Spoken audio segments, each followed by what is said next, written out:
Oke, terima kasih banyak Pak Juanda. Halo, halo. Wah, tadi sebelum mulai ternyata udah ada yang mau tanya-tanya dulu how to be an entrepreneur, tapi gimana sih cara supaya bisnisnya tetap eksis gitu ya. Kita akan mengulik lebih jauh lagi malam hari ini karena kita punya speaker yang keren. Bapak Ibu kalau udah yang hadir di sini pasti udah langsung ngelihat Pak Hendri Raharja. Sebelum saya memperkenalkan lebih jauh, tapi izinkan saya untuk memperkenalkan tentang iCommunity terlebih dahulu ya Pak ya. Oke, jadi saya mau share dulu tentang iCommunity. Oke. Selamat datang Bapak Ibu yang hadir di iCommunity. Jadi iCommunity adalah sebuah platform komunitas bagi para pebisnis dan profesional kayak gitu. Nah,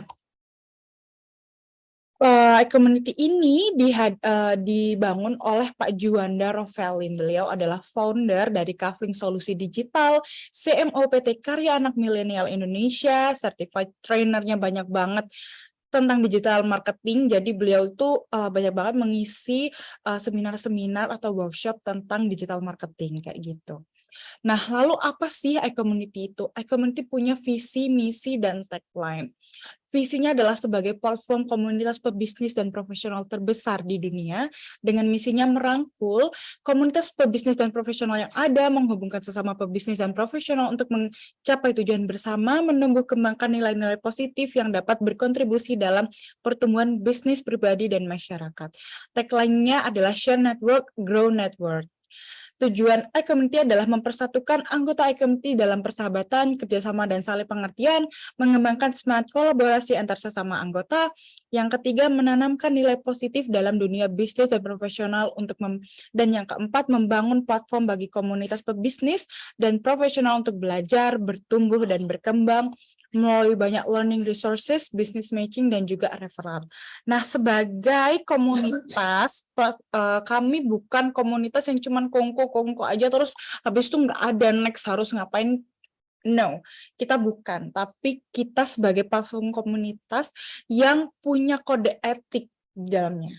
Apakah itu? Jadi yang pertama, kami adalah para pebisnis dan profesional yang bekerja keras, bekerja pintar, dan bekerja sama.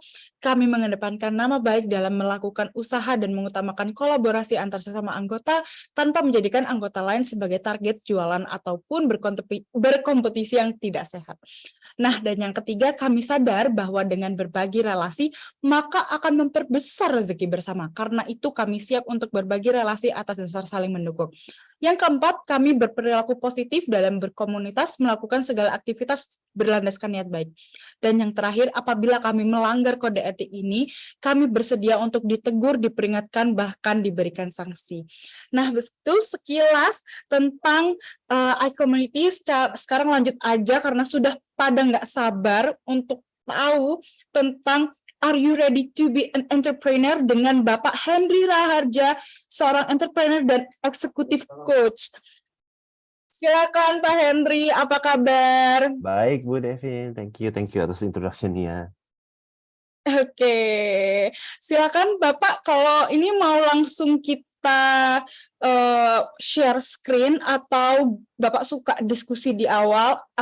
Tapi sebelum itu saya ingatkan kembali Bapak harus menjelaskan dulu tentang diri Bapak, siapa memperkenalkan. Oh, oke. Siap. Aku langsung share screen aja ya kali ya. Karena terus terang ini materi yang aku bawakan biasanya aku deliver dalam 1,5 sampai 2 jam.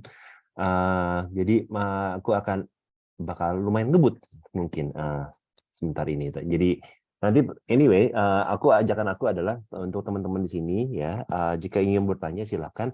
Nanti mungkin boleh ditulis di chat. Tolong ya Bu Devin, nanti tolong dibacakan kalau ada pertanyaan. Ataupun nanti kita pasti ada Q&A sessions pada akhirnya untuk saya tanya jawab. Mungkin aku akan sedikit gloss over ya, ada beberapa hal yang aku akan percepat. Sekali lagi kalau aku sendiri sih silakan materinya nanti slide-nya bisa diberikan kepada teman-teman semua. Jadi nggak usah catat, nggak usah screen capture, nanti akan bisa diberikan kok. Nanti aku akan kasihkan ke Bu Devin ataupun kok Joanda nantinya. Ya. Oke, mungkin pertama-tama thank you untuk udah join malam ini. Saya mau memperkenalkan sedikit tentang Entrepreneur School Indonesia. Ini adalah satu badan yang saya baru dirikan benar tahun ini.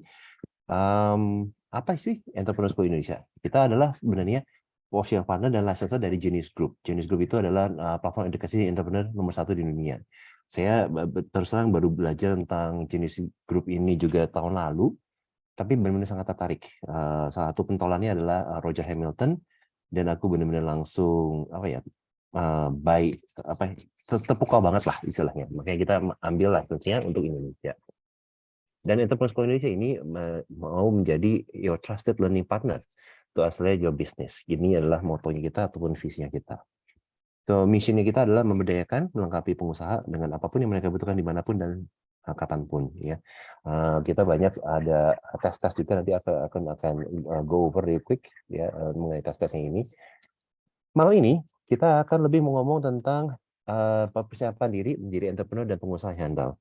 Lalu yang kedua adalah mengetahui dan mengambil langkah yang tepat ya untuk mengembangkan diri Anda sendiri menjadi entrepreneur, dan juga pastinya kenal lebih jauh juga tentang Entrepreneur School Indonesia. Ini yang kita akan bahas secara mendalam 3 hari dalam 45 menit ke depan. 45 menit kan ya? 45 menitan lah kurang lebih. Ya. Ya, nggak apa-apa Pak. Nanti kalau misalnya lebih dikit nggak apa-apa, nggak dimarahin. Oh, siap. Thank you Bu Devin. Oke. Kita fleksibel aja gitu ya. So, pertama-tama dulu, ini ada satu slides ya. Ini ada namanya entrepreneur dan entrepreneur. Mungkin nggak tahu nih teman-teman apakah sudah pernah dengar belum tentang termsnya entrepreneur. Tapi intinya adalah seorang entrepreneur itu kadang-kadang tuh punya ide. Wah, kayaknya ada ide bagus nih buat bisnis gitu ya. 1 bulan kemudian dia sudah bisa merealisasikannya, sudah mulai membuat bisnisnya itu. Sedangkan kalau entrepreneur itu punya ide sekarang, 1 bulan ke depan masih jadi ide, mungkin juga bulan ke depan atau 1 tahun ke depan masih aja jadi ide, masih belum berani beranjak gitu ya. Nah, mungkin sekarang aku suka lebih interaktif kali ya, mungkin kalau ada yang mau sharing atau pakai chatnya juga boleh. Menurut teman-teman semua tuh kenapa ya? Apa bedanya seorang entrepreneur dan entrepreneur? Ada yang mau sharing nggak? Gitu loh. Baik apakah open mic ataupun silakan pakai chatnya aja.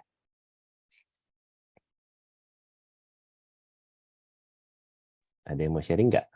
Ada yang mau sharing tentang entrepreneur sama entrepreneur?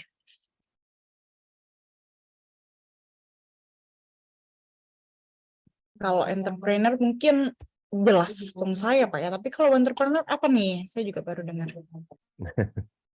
Tapi belum tentu loh. Entrepreneur dan pengusaha belum tentu sama. Oke, abis ini ntar gue tanya tentang hal itu deh. Ya. Oke, salah satunya yang menurut oke, untuk mempercepat waktu juga ya.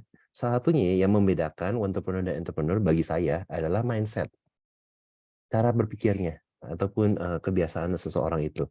Seorang entrepreneur itu mungkin kemungkinan besar itu banyak banget pertimbangan-pertimbangannya. Misalnya gitu ya, aduh, kalau saya mulai ide ini, sebenarnya ide ini bagus nggak sih gitu ya? Atau ide ini nanti kalau saya jalankan, misalnya bikin produk gitu ya, sabun misalnya, ada yang bakal beli nggak ya? Jadi banyak keraguan-raguan, banyak ketidakpastiannya. Sementara seorang entrepreneur gitu ya, itu lebih biasanya ya punya mindset ataupun perilaku yang adalah cukup percaya diri, cukup confident gitu ya, bahwa oke, aku akan lakukan yang diperlukan gitulah untuk membuat bisnis aku ini. Ya, ini paling dasarnya yang menjadi pertanyaan aku kepada teman-teman semua di sini ataupun nanti ya, yang lihat reviewnya di YouTube gitu ya, adalah are you ready to be entrepreneur in terms of mindset dulu? Karena sebenarnya skills dan lain-lainnya bisa dipelajarin. Ya, banyak banget kok sebenarnya entrepreneur schools gitu ya, ataupun mungkin konten-konten juga di YouTube yang lain-lainnya ya, untuk belajar bagaimana untuk jadi seorang entrepreneur ya. Tapi kalau paling dasarnya sendiri, mindsetnya, kesiapan dirinya itu belum siap, itu akan susah untuk menjadi seorang entrepreneur. Tapi ntar aku akan sedikit go over juga apa yang perlu dilakukan untuk seorang bisa mendapatkan mindset yang baru ini. Ya. So pertanyaan pertama aku adalah, apakah Anda seorang entrepreneur atau sudah menjadi entrepreneur? Nah tadi Bu Devin juga bilang ya, entrepreneur itu kayak equal sama bisnis. Apakah itu benar? Nah, ya, mungkin teman-teman juga ada di sini, ada yang mau sharing juga.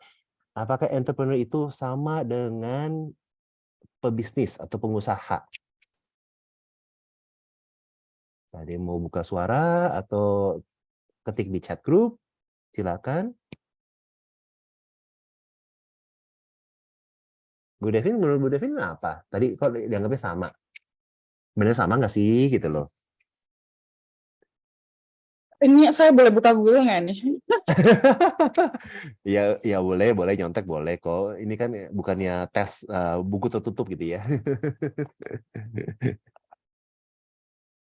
Oke, tapi sekali lagi untuk mempercepat ya, nggak usah Bu Devin, nanti aku boleh sih Google aja silakan ya. Tapi salah satunya sekali lagi buat aku bedanya pebisnis sama entrepreneur itu sekali lagi di dalam mindsetnya ya.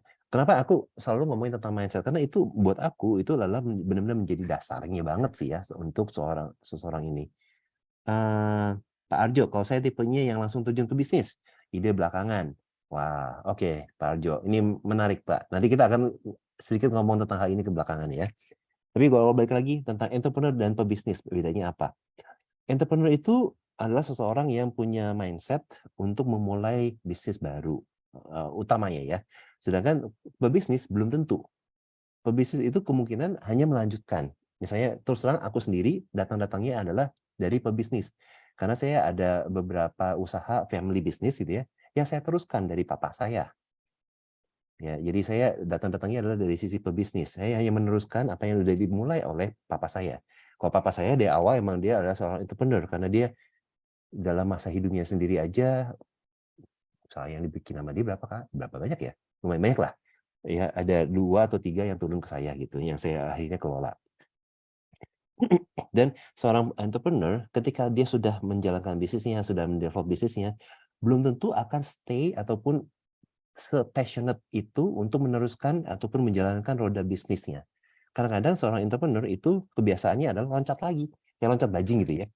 Udah bisnisnya udah cukup berjalan dengan lancar gitu ya, atau kadang-kadang udah agak besar, mumetnya udah lebih banyak juga, dia merasa bosan dan akhirnya akan melompat dan mencoba cari atau membuka usaha usaha baru. Baik apakah itu perusahaan baru ataupun subdivisi kah apa segala gitu. Ya, itu sekali juga itu yang aku pelajari banyak dari papa saya sendiri, almarhum beliau. Tapi belajar banyak dari beliau dan sekarang ini aku sendiri boleh dibilang sudah bukan hanya pebisnis tapi juga udah mulai sebagai entrepreneur untuk membuka bisnis-bisnis baru. Nah, tentunya skills-nya juga berbeda antara pebisnis dan juga entrepreneur. Tapi oke, lanjut dulu ya sebentar. Nah, salah satu yang paling beda itu adalah mengenai apakah Anda berkomitmen ya untuk melakukan sesuatu atau untuk mencapai goals-nya Anda. Jadi misalnya kalau Anda tadi bilang mau sebagai entrepreneur, mau bikin usaha baru, are you just interested? Apakah Anda hanya tertarik untuk memulai suatu bisnis baru atau benar-benar berkomitmen untuk mencapai atau membuat bisnis tersebut? Ini akan berbeda banget ya dari sisi energi maupun apa ya, pastinya hasilnya pun akan berbeda ya. Sebenarnya kalau teman-teman mau nanti ada di bawah tuh ada sumber YouTube ya, aku ambil dari YouTube. Ini YouTube-nya dalam bahasa Inggris sih, tapi ini bagus banget. Karena kalau Anda committed, nggak ada alasan lagi untuk kenapa Anda bisa fail, untuk Anda tidak mencapai tujuan ataupun bisnisnya berhasil. Karena yang pasti kalau Anda committed, you do whatever it takes. Anda akan melakukan apapun yang diperlukan. Ya, itu salah satunya. Nanti boleh dilihat di YouTube-nya itu. Bagus banget videonya juga. Ya. Jadi ini. When you're committed to something, you accept no excuses, only results. Nah, di Entrepreneur School Indonesia, kita percaya bahwa semua orang, ya, termasuk teman-teman semua di sini, itu adalah seorang jenius. Kalian punya keahlian tertentu. Tapi emang kalau, seperti yang Albert Einstein bilang di sini, kalau diukur, tolak ukurnya yang berbeda, itu mungkin seseorang merasa dirinya bodoh. Seperti di sini dibilangnya itu adalah kalau ikan ekspektasinya adalah memanjat pohon, ya pasti bodoh, nggak mungkin bisa gitu ya. Tapi other than that, everybody is a genius. Ya, tupai yang manjat pohon belum tentu bisa misalnya berenang seperti kayak ikan gitu kan. So everybody is a genius. Nah, di sini Entrepreneurs Indonesia salah satunya yang kenapa saya tertarik banget itu awal-awal banget saya ambil namanya ini mygeniustest.com. Di sini si Genius Group ini membuat satu tes yang cukup akurat menurut aku ya, dan ini free ya, teman-teman bisa ngambil. Itu mengkategoriskan orang tuh sebagai seperti 4. Jadi ada yang Dynamo Genius, Blaze Genius, Tempo Genius, ataupun Steel. Ini mereka ambilnya seperti kayak apa ya? Apa Pak Arjo tahu lah di Amerika gitu ya. Ada 4 musim. Jadi kalau Dynamo itu adalah seperti musim semi ya, spring, di mana pohon-pohon mulai tumbuh gitu ya. Dan mungkin bunga-bunga juga mulai mekar gitu ya. Dan ini adalah representatifnya dari Dynamo Genius, di mana orang Dynamo gitu ya, kalau nanti teman-teman ambil tasnya ini, orang Dynamo, kalau Anda ada Dynamo, itu biasanya Anda punya banyak ide, kreativitasnya tinggi, berinovasinya juga besar ya. Senang banget untuk research, untuk develop something new gitu ya. Ini berbeda dengan orang-orang yang Blaze Genius atau dengan energi seperti summer, hangat ya. Dimana kalau Blaze Genius itu adalah orang yang suka berhubungan dengan orang-orang. Jadi tipikalnya adalah kayak seorang manajer ataupun konektor ya, kayak knocking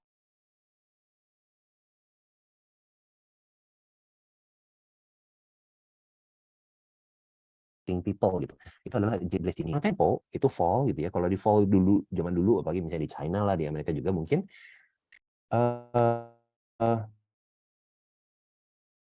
Oh, internet saya nggak stable. Oke, maaf, kalau yang tempo itu adalah energy fall, di mana itu adalah musim gugur ataupun musim untuk kita memanen.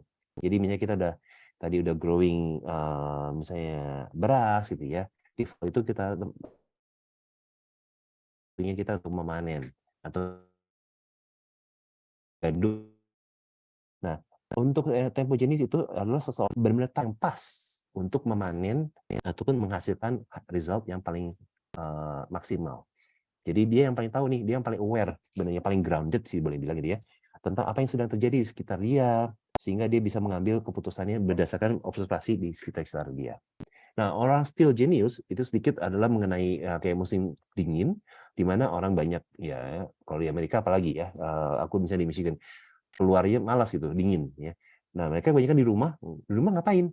Itu adalah mempersiapkan, misalnya mengasah. Kalau dulu ya, orang dulu mengasah kampak kah atau apa, untuk mempersiapkan diri untuk waktu musim semi bisa lagi benih-benih. Nah, Steve Jobs pintar banget untuk mendevelop sistem analisa untuk memperbaiki sesuatu, itu orang Steel yang jagonya.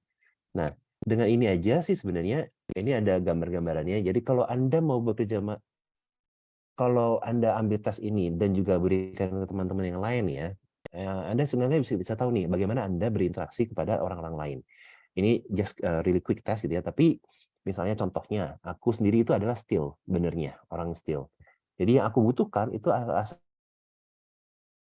aman, dan sistem yang berjalan. Kalau nggak ada sistem gitu ya, aku tuh masih agak gimana gitu, ragu-ragu. Nggak terlalu kebiasaan dengan apa ya, benar-benar kayak proaktif ataupun ngebolang ataupun benar-benar impulsif gitu ya. Aku nggak tipenya kayak gitu. Kalau mau travel, lagi ngobrol sama Pak Arjo, saya mau ke Alaska gitu. Saya udah dari tahun lalu udah merencanakannya, mau kemana, kapan, pakai flight apa, itu saya udah merencanakan ya dari awal. Dan cara mereka aku berkomunikasi itu dengan data Excel, dengan banyak detail. Dan kalau mau ngomong sama saya, paling bagusnya adalah ya bawa data juga. Karena saya akan mendengarkan nih kalau bawa data. Kalau cuma cuap-cuap doang apa segala itu, lu siapa sih gitu kan? Ya. Nah, yang membuat aku stres sebagai steel itu adalah untuk memanage orang sebenarnya, ataupun adanya konflik dalam itu stres. Karena kita list yang sama itu. Ya, ketemu orang itu preferably not gitu loh. Ya, sebenarnya.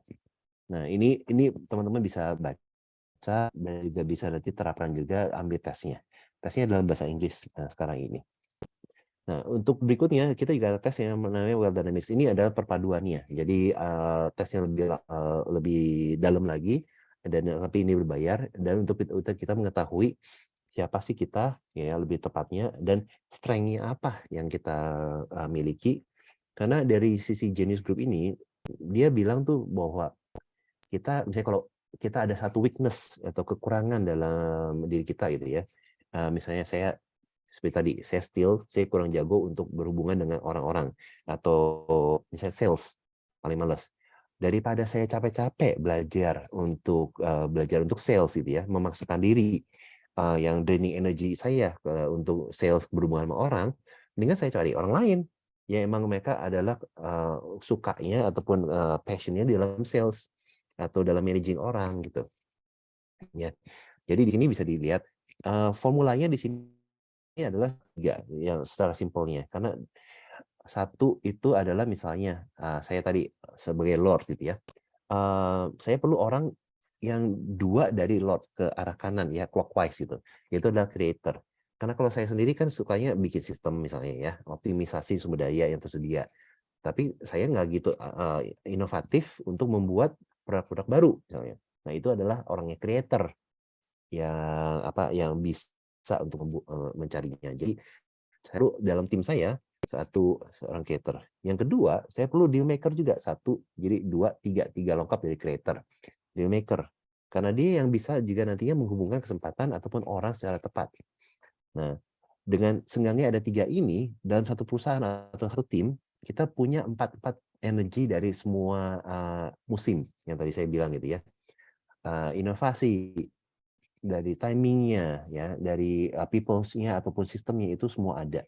Sebenarnya kalau kita punya 3 orang. Ini sekali lagi teman-teman bisa lihat ya, Dynamics ini bisa beli ataupun karena ini perlu beli topiknya ini ya. Hasilnya seperti apa? Saya punya kebetulan itu agak-agak kotak. Jadi makanya aku walaupun suka analisa nih gitu ya, di depan publik udah cukup terbiasa juga ya untuk bikin when is the right time ya to sell atau apa gitu, saya masih ada. Tapi benernya aku ada partner 1. Nah, partner aku ini benernya tuh skill-nya 0, energinya 0, dan kadang-kadang tuh kalau aku pernah sama dia tuh stres sendiri. Karena aku kan suka data gitu ya. Terus aku kasih data ini lihat nih, aku udah bikin financial projection misalnya gitu ya. Dia cuma lihat Excel-nya, terus langsung tutup laptopnya. Udah deh, kita ngomongin tentang hal lain yuk. Nah, ini gue ada ide produk baru, karena dynamo ide paling gede. Ya. Jadi kalau kita ambil tes seperti ini bakal berguna juga untuk kita sekali untuk mengerti bagaimana cara kita berkomunikasi sama orang lain, ataupun untuk meleverage strength-strength di dalam tim yang kita. Ini yang salah satu ajakan aku. Ini salah satunya awal-awal banget tahun lalu tes ini mind blowing banget buat aku. Ya, dan emang ini ketika saya berteman sama dia suka emang ya ginilah perang gitu lah, kayak kebum gitu ya, nggak ngerti gimana sih kok bisa jadi partner sama dia gitu. Anyway, so itulah kira-kira kenapa waktu itu saya interested sama Genius Group, dan aku harapkan teman-teman di sini bisa juga ngambil tesnya nantinya ya. Nah, ada tes edition-nya dari Genius Group. Ini adalah levels of entrepreneurship. Jadi tergantung levelnya di mana, diarahkan lah oleh kita Entrepreneur School Indonesia untuk melakukan hal yang berbeda. 3 ke bawah, infrared, red, orange, itu adalah orang-orang yang mungkin masih baru mulai bekerja. Ya mungkin aku dikit jelasin deh. Infrared itu adalah seorang yang pengeluarannya lebih besar dari pendapatannya. Kalau red itu adalah orang yang pendapatannya kurang lebih sama sama pengeluarannya. Sehingga 2 ini nggak bisa saving, nggak punya ada cadangan gitu ya. Kalau kita kadang ngomong ya, mau bikin usaha, kan kita perlu ada cadangan, karena pertama-tama pastinya kita harus keluar biaya untuk bikin bisnis kita gitu ya. Terus bisnisnya belum tentu langsung bisa sukses langsung dapat pendapatan ataupun penjualan yang tinggi. Nah, kita perlu ada cadangan. Kalau kita nggak ada cadangan ya tentunya pastinya kalau tadi ya entrepreneur satunya gitu ya. Mungkin karena emang dia secara finansialnya belum siap, makanya dia belum bisa jadi entrepreneur. Masih mikir-mikir, masih aduh gue save money dulu deh gitu ya, supaya risiko aku lebih tinggi lagi. Apapun itu. Jadi 3 level di bawah itu adalah level-level yang sebelum mereka menjadi entrepreneur. Nah, entrepreneur itu kalau di level ini mulai di yellow, yang dibilangnya player. Sebenarnya ini kayak solopreneur, di mana kalau kita berbisnis, dan kadang-kadang saya juga masih ke-trap di sini ya, sebagai di yellow ini, bisnis yang dilakukan oleh yellow itu adalah bisnis yang masih kayak owner centric atau solopreneur. Dimana kalau hampir semua keputusan itu harus berbaliknya kepada saya sebagai owner. Jadi saya mau beli aset baru gitu ya, mesti nanya ke owner. Mau launching marketing campaign apa, nanya ke owner. Nah, kalau ownernya nanya siapa, apa yang akan terjadi sama bisnisnya kalau tiba-tiba ownernya nggak ada gitu kan? Yang pasti nggak sustain. Nah, kita ada kiat-kiatnya ya untuk gimana seorang yellow itu bisa naik ke green. Green itu seenggaknya itu adalah si owner itu udah mulai punya tim ataupun punya leaders yang mereka bisa dipercayakan untuk posisi-posisi tertentu dalam perusahaannya. Ya, fokusnya agak berbeda. Kalau yellow tadi lagi kebanyakan ya adalah fokusnya untuk keluar perusahaannya, cari customer, cari market, cari revenue. Orang green itu fokusnya udah ke dalam, yaitu adalah how do I develop my team, sehingga timnya inilah yang keluar cari duit, cari revenue dan lain-lainnya. Green ke blue juga beda ya, dimana kalau blue itu mungkin udah punya beberapa perusahaan yang sinergik, yang saling mendukung. Indigo, Violet, Ultraviolet itu udah lebih kayak apa ya, bukan global ataupun regional ataupun global company seperti misalnya Gojek ataupun Unilever ya. Siapa sih nggak punya produk Unilever di dalam rumah gitu ya? Itu udah benar-benar changing people's punya apa ya, habit. Seperti kayak Gojek juga dulu, kalau dulu kita nyari ojek gitu ya, mesti ke pangkalan ojek. Sekarang ini tinggal buka aplikasi ya, tinggal order. Bukannya cuma ojek kita sekarang ya GoFood lah, apa segala gitu, semua dengan mudah dengan aplikasi. Ini they are changing the habit of people. Jadi mereka udah kalau yang sebelah kanannya kata-katanya player, performer, conductor, trustee, composer itu kalau dianggapnya sebagai kayak simfoni gitu ya dalam satu permainan musik gitu ya. Player itu ya aku main violin, main piano atau apa. Beda dengan performer yang bisa apa ya, nggak harus ngikutin not-not di depan saya, dia bisa improvisasi, dia bisa lebih ini. Konduktor itu yang mengkondak supaya semuanya itu berjalan baik, semuanya didengarkan dan musiknya harmonis. Kalau udah kayak Gojek ataupun tadi Unilever itu udah jadi kayak komposer itu ya, dimana mereka nulis not-notnya sehingga orang lain bermain dengan nadanya mereka. Itu kira-kira levels entrepreneurship-nya seperti ini. Jadi teman-teman bisa ikut ambil tesnya ini di impacttest.geniusu.com. Ya, ini tes yang sangat-sangat bagus, yang saya sangat-sangat rekomend juga untuk ambil. Nah, untuk topik hari ini dan berapa menit lagi nih? 30 menit ke depan, kurang lebihnya, aku akan lebih fokus ke arah orange ke yellow. Bagaimana Anda untuk menjadi entrepreneur? Seperti tadi topiknya adalah are you ready to be entrepreneur? Sekali lagi untuk review, are you ready in terms of mindset dulu nih? Nah, sekarang tapi aku akan sedikit mengulas tentang skills-nya apa yang diperlukan untuk bisa menjadi seorang entrepreneur. Ya. Nah, yang pertama, ajakan kami adalah benar-benar mengetahui tentang identitinya Anda sendiri. Ini biasanya kita pakai pertanyaan-pertanyaan gini ya. Jadi ini adalah untuk merefleksikan saya tuh di mana gitu. Saya sekali nggak ada waktu untuk ini, nanti slide-nya bisa diminta ya, teman-teman bisa scoring sendiri nilai dari 1 paling rendah 10 paling tinggi ya. Nah, ini adalah do I know myself well gitu loh. Apakah aku mengetahui siapa saya sendiri dan apa yang aku mau lakukan. Kita biasanya tie up kepada visi. Visi saya pribadi, saya mau kemana sih? Gitu, ya. Karena pada baliknya itu visi itu karena menciptakan ataupun menumbuhkan nilai, value, ya.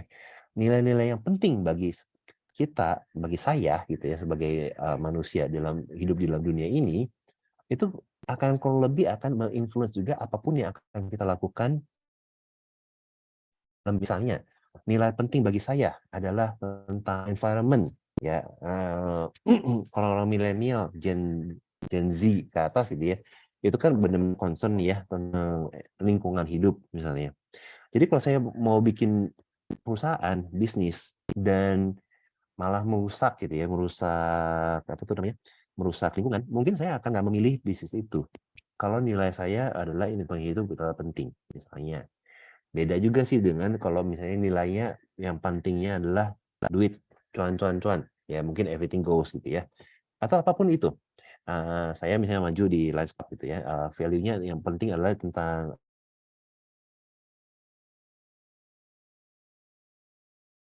humanitarian, mungkin hal-hal di kayak social entrepreneurship, ya ada bisnisnya, itu akan menjadi contoh ataupun apa yang karena saya create gitu ke depannya lebih saya juga. Jadi apapun yang dari saya translate Mohon maaf, bisnis kayaknya dan bukan produk. Pak, mohon maaf, internetnya Lagi kayaknya semakin. kita ada 3 brand yang kita kenali. Personal brand. Lalu Halo, Pak, kayaknya intensitas ininya apa? Intensitas putus-putusnya lebih sering. oh gitu. Mm-mm. Oke. Sebentar. Kalau ya aku stop sharing dulu. Aku coba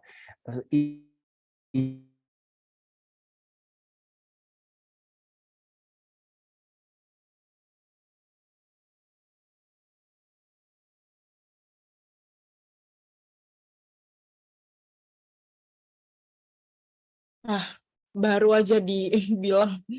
halo? Udah Ya, semakin hilang. Udah. udah. Ini udah aku pakai hotspot. Sorry, tadi emang transisi dari WiFi ke hotspot. Mungkin Oke, makanya jadi enggak ini. oke, silakan. Ya, aku share lagi ya. Tadi sampai mana dong kalau gitu? Yang mulai nggak jelasnya di mana tadi, Bu Devin? Bu Devin? Sorry, ternyata saya di-mute. Saya nge-mute.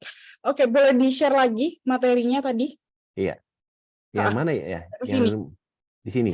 Ini kalau ini udah tadi what's your important value. Jadi gimana? Ini sudah mencerminkan diri, kira-kira visinya seberapa, terus habis itu dinilai. Nah, ini memperlihatkan value Ya. dari next. Oke, thank you. Ya, jadi ini rangkumannya adalah kita perlu seenggaknya perlu mengenal diri sendiri dulu ya, dan nilai-nilai apa yang penting bagi saya, bagi kita untuk karena biasanya itu kan translate ke bisnis. Nah, di sini benarnya jadi kita perlu namanya bukan perlu, kita memiliki satu adalah yang personal brand. Ini adalah representatifnya dari nilai juga soalnya. Jadi apapun yang nilai penting bagi kita, kemungkinan besar ini akan translate kepada perilaku kita juga, dan inilah yang dilihat sama orang.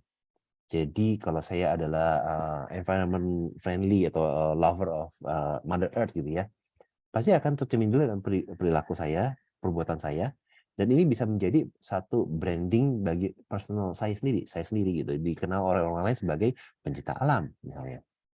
Nah, ketika saya nanti akan membuka satu perusahaan, dan sekali lagi, kalau perusahaannya ini citranya tidak sama dengan personal brand, ini kemungkinan besar orang-orang akan juga bingung. Loh, gue tahu lu sebagai pencinta alam, kok lu ngerjainnya berbeda banget sih? Kok lu malah ngerusak gitu ya, ngerusak alam gitu, apa segala gitu. Ini mungkin akan terjadi konflik. Jadi biasanya sih akan align gitu ya, dari personal brand menjadi company brand maupun ke product brandnya. Jadi ini yang perlu dikasih tahu dulu karena ini menjadi dasarnya. Sekali lagi, sebaik-baiknya personal brand, company brand maupun product brand itu seenggaknya awal-awalnya itu ada align ataupun sejajar. Karena sekali lagi kalau enggak, kadang-kadang kita pun akan ada konflik di dalam diri kita sendiri. Kalau personal brand saya dengan company brand itu pun berbeda, itu ya misalnya aku pun mungkin seperti kayak apa ya, motivasi gitu ya. Mungkin aku tidak akan terlalu termotivasi untuk bekerja di perusahaan yang tidak nilai-nilai tidak sama saya sebagai pekerja gitu kan. Sama juga sebagai bisnis ataupun entrepreneur, kalau company yang saya mau bikin ini tidak align dengan nilai saya juga mungkin nggak akan terlalu motivated, nggak akan terlalu committed untuk melakukannya ataupun mengembangkan bisnis saya. So itu adalah nomor satu. Jadi really know who you are. Ya, itu nomor satu ajakannya kami dari Entrepreneur School Indonesia. Yang kedua adalah untuk master your market. Nah, ini ada 5 pertanyaan. Ya, ada 5 pertanyaan lebih ke arah apakah Anda mengenal tentang pasar ataupun calon customer Anda gitu ya.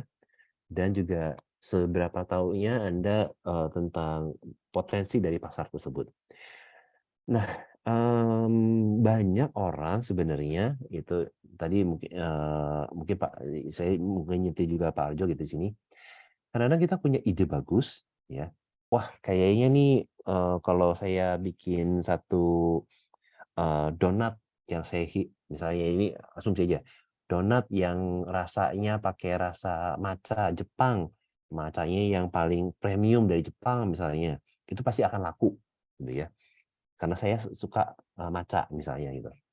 Nah, kita punya ide bagus, langsung kita bikin produknya dan baru cari cara menjualnya. It doesn't really work. Ya. Yang ajakan kita di sini adalah kita harus tahu dulu apa sih problem, ya, starting from the problem. Apa problem yang sedang dihadapi atau akan dihadapi oleh customer Anda. Mulai dari sini dulu. So what is the pain? What is kesakitan atau keperluan dari customer Anda? Kalau tadi tentang yang donat gitu ya. Ya mungkin kalau dikoneksikan donat ini adalah dengan healthy lifestyle. Saya mau bikin donat yang enak ya, tapi benar masih healthy. Nah, ini mungkin akan menyelesaikan ataupun menjawab pertanyaan ataupun problem yang dimiliki oleh orang-orang yang misalnya suka donat, suka yang manis-manis, tapi mau healthy lifestyle. Ini mungkin akan menjawab problem tersebut, ya. Tapi apakah sekali lagi customer ataupun yang suka manis tapi mau healthy lifestyle ini seberapa besar pasarnya? Ini yang kita perlu ketahui juga. Tapi again ya, mungkin teman-teman dapat gist-nya ya, tapi adalah coba pikirkan dulu dari problemnya.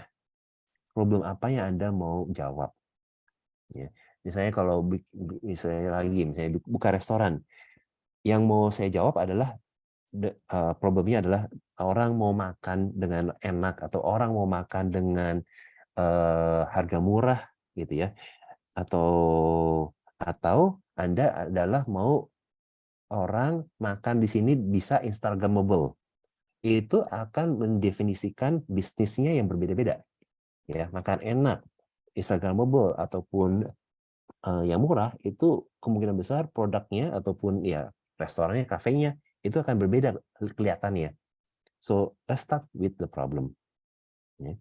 Yang kedua, untuk promise atau janji, ya.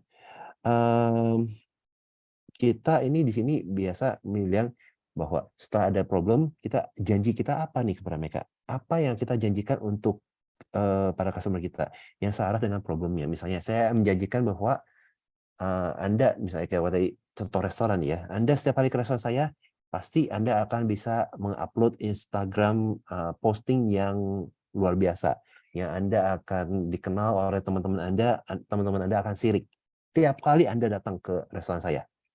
Kalau itu adalah janjinya, nanti produknya pasti akan sangat-sangat berinovasi. Dan mungkin nggak cuma sebulan, produknya mungkin nggak bertahan 1 tahun, tapi setiap bulan, setiap minggu, tergantung customer yang berapa sering datang gitu ya. Itu kalian akan berinovasi karena kalian menjanjikan hal tersebut. Ya, so think about the promise juga, apa yang Anda bisa janjikan. Dan janji ini biasanya adalah yang didengar oleh si customer. Kadang-kadang customer belum tentu ngerti problem dia ataupun yang dia ingin diselesaikan oleh kita, ya itu apa. Tapi mereka akan buy-in, mereka akan terbeli ya, kata-katanya ya, tergugah ataupun datang gitu ya, untuk mengetahui tentang produk kita itu dari promise-nya. Baru ke produknya. Karena sekali lagi produknya ini hanya representatif dari apa problem yang kita mau solve dan promise-nya kita. Jadi produk ini belakangan. Nah, kalau udah ada produk, udah dijual, dan biasanya ada mungkin testimonial dan lain-lain, itu ada proof.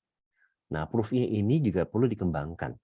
Ya, proof ini perlu dikembangkan, ada ditaruh di website misalnya atau apapun itu, atau Instagram misalnya, banyak yang komen, like atau apa segala gitu.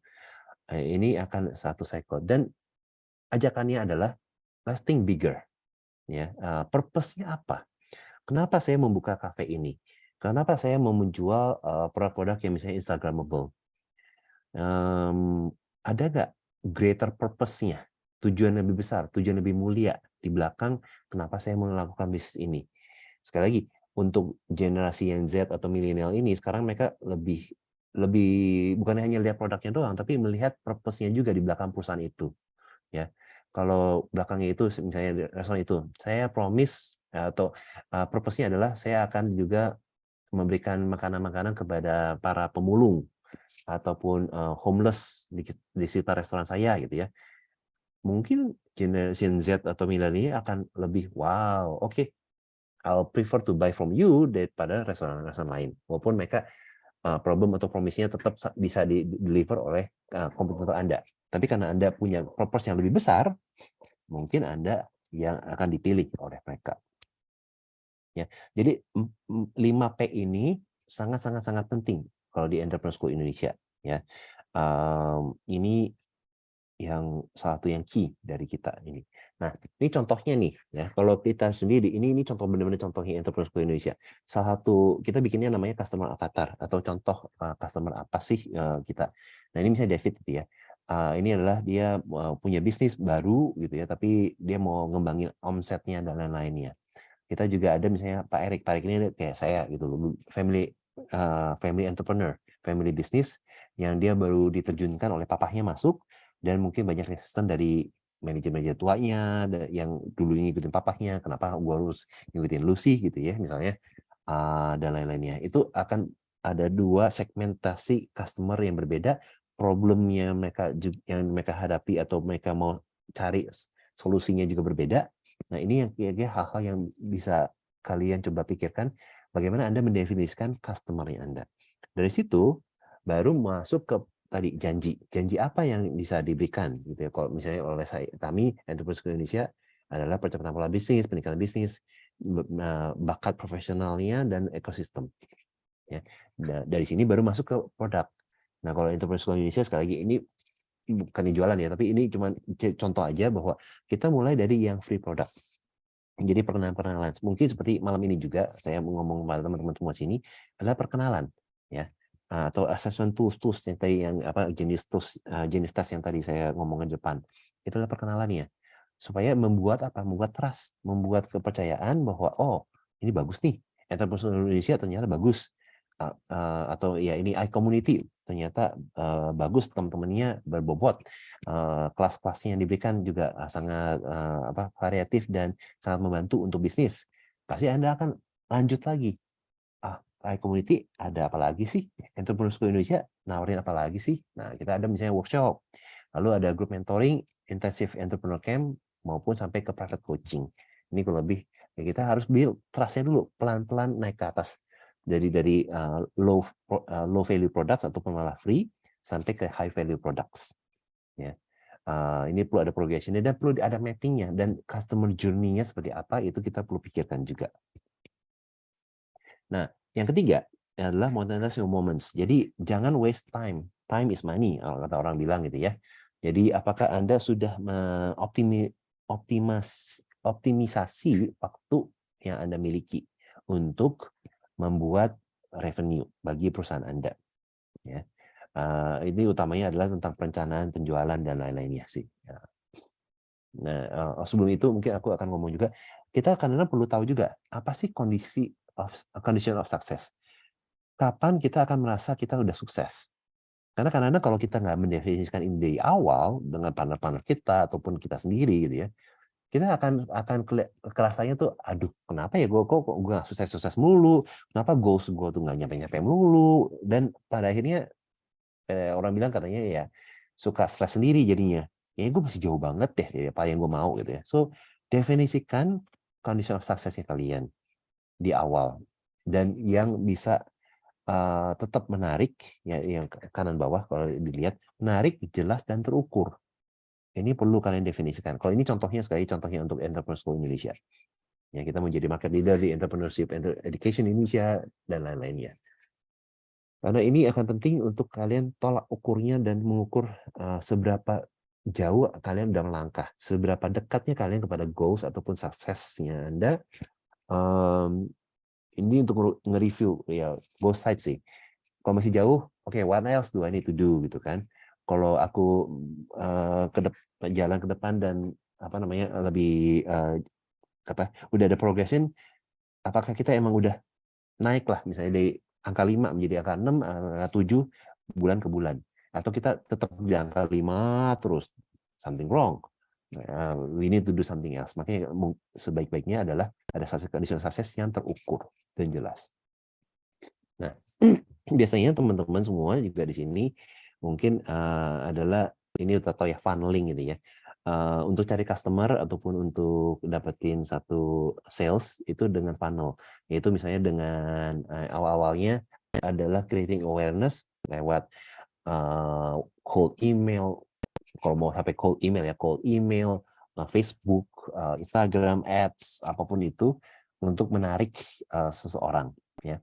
Nah, dari situ mereka akan misalnya, oh ternyata ada Instagram advertisement, ya kayaknya menarik nih videonya ataupun fotonya. Saya mau lihat lagi nih apa sih, apa yang ditawarkan itu kan. Mereka mau baru melihat videonya, kasih kalian waktu. Jadi satu attention dulu, dua adalah waktu.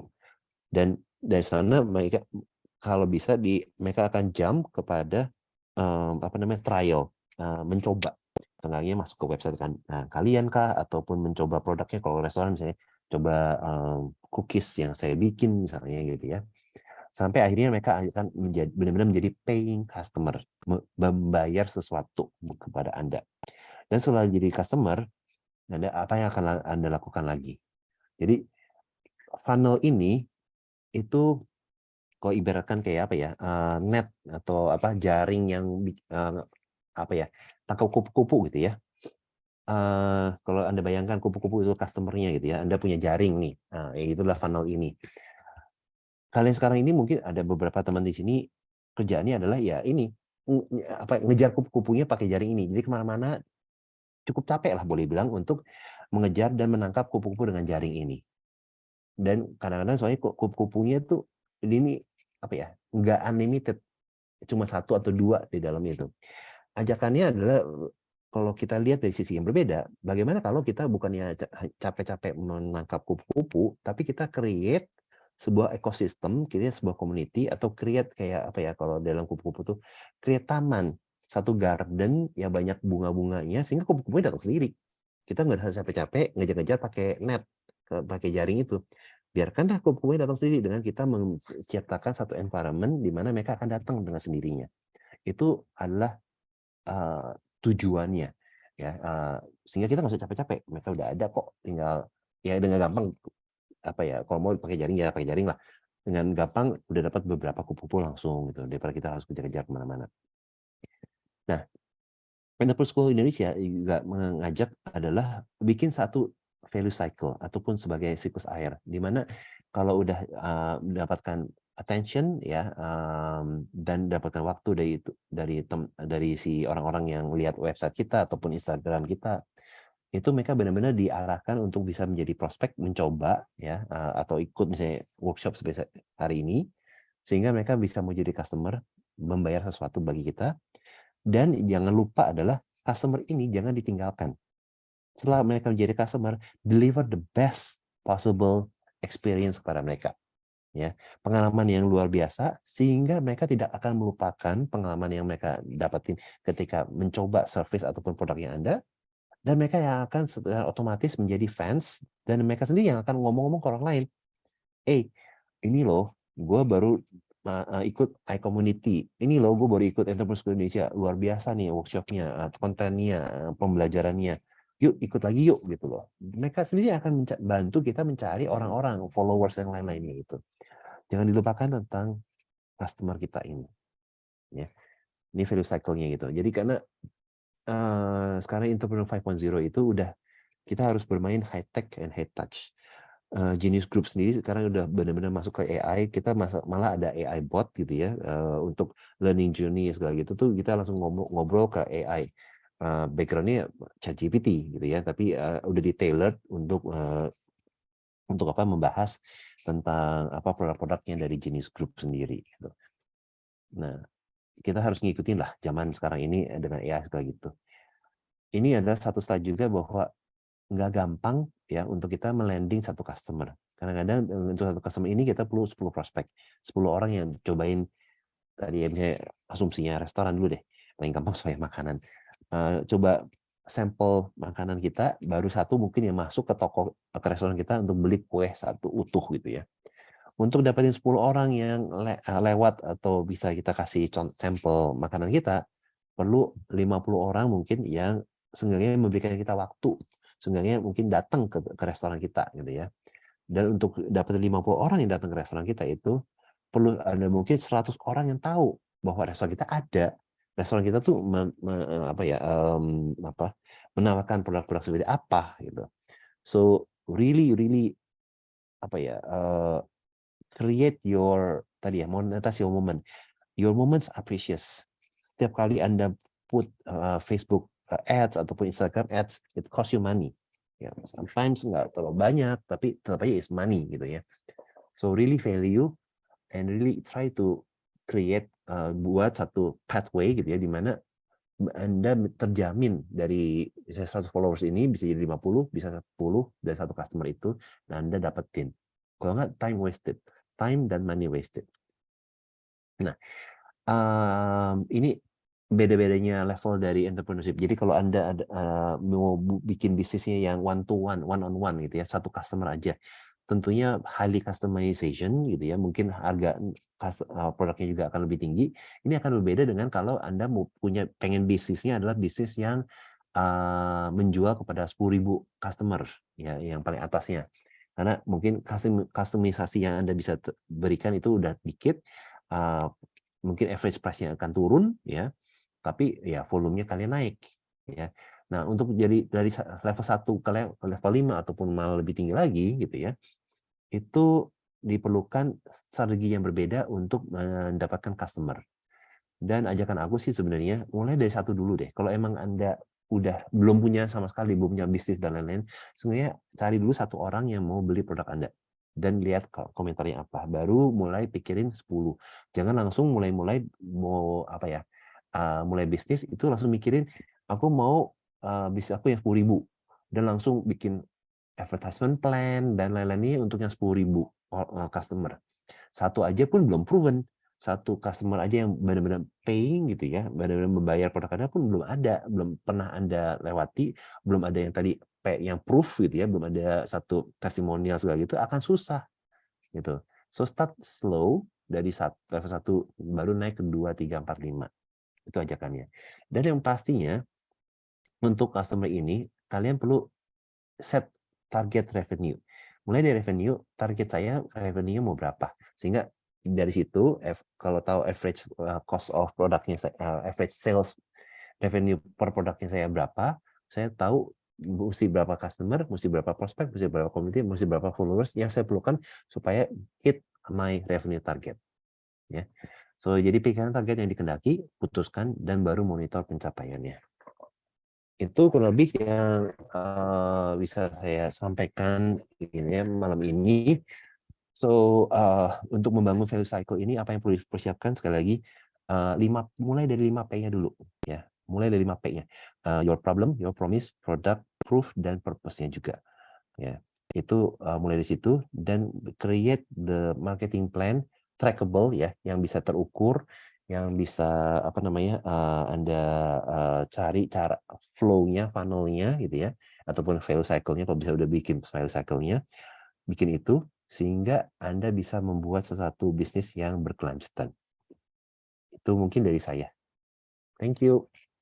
Thank you, Pak Henry. Oke, sangat menarik sekali, Wak. Apalagi bagian high tech dan high touch yang sering lupa. Mungkin itu sangat easy ya, karena sebagian besar orang selalu bilang jangan lupa untuk customer-nya diupdate juga dan lain sebagainya. Tapi itu juga yang sering dilupakan oleh mereka.